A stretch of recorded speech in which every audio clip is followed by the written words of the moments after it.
জুলাই সনদ বাস্তবায়নে ঐক্যমত্য কমিশনের সরকারকে দেয়া সুপারিশ নিয়ে বিভক্ত রাজনীতি।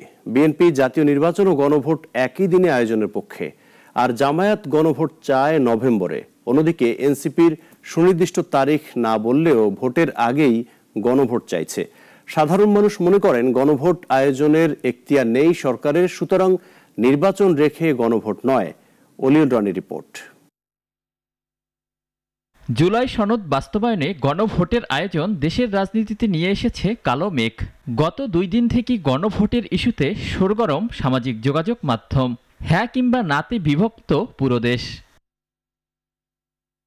গণ অভ্যুত্থানে সবাই একসঙ্গে লাল হলেও বছর ব্যবধানে এবার লাল সবুজের প্রশ্নে এক হতে পারেনি দলগুলো। জামায়াত আর এনসিপির অবস্থান লাল হলেও বিএনপির অবস্থান এবার সবুজে। জাতীয় নির্বাচনের আগে গণভোট অযৌক্তিক মন্তব্য করে দলটির মহাসচিব জানান, নির্বাচনের দিন ছাড়া গণভোটের সিদ্ধান্ত কোনোভাবেই মেনে নেবে না বিএনপি।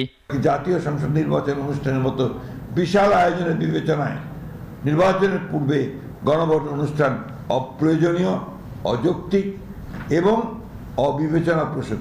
তবে জামায়াত ইসলামী বলছে, কমিশনের সুপারিশ নিয়ে নতুন করে প্রশ্ন তোলা বিভাজন তৈরির অপচেষ্টা। নভেম্বরে গণভোট আয়োজনে আলটিমেটামও দিয়েছে দলটি। জাতীয় নির্বাচনের আগে গণভোট, আরেকটি জাতীয় নির্বাচনের দিন একসাথে গণভোট। আমরা প্রথম প্রস্তাবটি অত্যন্ত জোরালোভাবে সমর্থন করি এবং জাতীয় নির্বাচনের পূর্বেই গণভোট অনুষ্ঠিত হবে।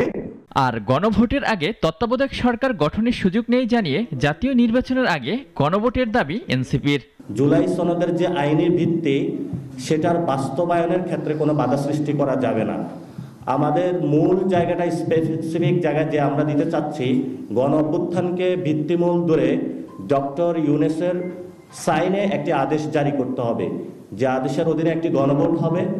টাইম ফ্রেম নিয়ে আমরা স্পেসিফিক কোনো অবস্থান নিচ্ছি না। সাধারণ মানুষ বলছেন, রাজনৈতিক দলগুলো নিজেদের স্বার্থে ও ক্ষমতাকে কুক্ষিগত করতে বিভক্ত হয়ে পড়েছে। সেই সাথে জনগণকে বাদ দিয়ে নিজেরাই বানিয়েছে গণভোটের ট্রেন্ড। এখন একটা নতুন করে একটা ট্রেন্ড সৃষ্টি করা হয়েছে, গণভোট। এটা রাজনৈতিক দলরা নিজেরাই সিদ্ধান্ত নিচ্ছে। আপামর জনগণ আসলে এগুলো সম্পর্কে বিশদে কিছুই জানে না। তো হ্যাঁ ভোট না ভোট কতটা কার্যকরী হবে এ নিয়ে আমরাও শঙ্কায় আছি। তো তখন আসলে আমরা সবাই এক ছিলাম, আওয়ামী লীগ ফ্যাসিস্ট সরকার বাদে। এখন যেহেতু বিভক্ত হয়ে গেছে, এক্ষেত্রে তাদের নিজস্ব অবশ্যই স্বার্থ মনে হয় আছে। কেউ আবার বলছেন, এই সরকারের ম্যান্ডেট নেই গণভোটের আয়োজনের। সংসদীয় প্রেক্ষাপট ছাড়া গণভোট সম্ভব নয় বলেও জানান তারা। এই সংবিধানের অধীনে তাদের ওই ম্যান্ডেট নাই যে তারা হচ্ছিল গণভোট করবে। ফলে এটা হচ্ছিল, যদি তারা বলে এটা গায়ের জোর ছাড়া অন্য কিছু না। নির্বাচনটা হয়ে যাক সুন্দরভাবে, দেন রাজনৈতিক দল যে সরকারি ক্ষমতা আসবে সে এটাকে একটা সুন্দর আইনি সনদ দিয়ে সংসদে সেটা কার্যকর করবে। জুলাই সনদ বাস্তবায়নকে ঘিরে গণভোট হবে কি না এ প্রশ্নে প্রধান রাজনৈতিক দলগুলোর বিপরীত অবস্থানে গভীর শঙ্কা দেশের মানুষের। অলিউল রনি, নাগরিক, ঢাকা।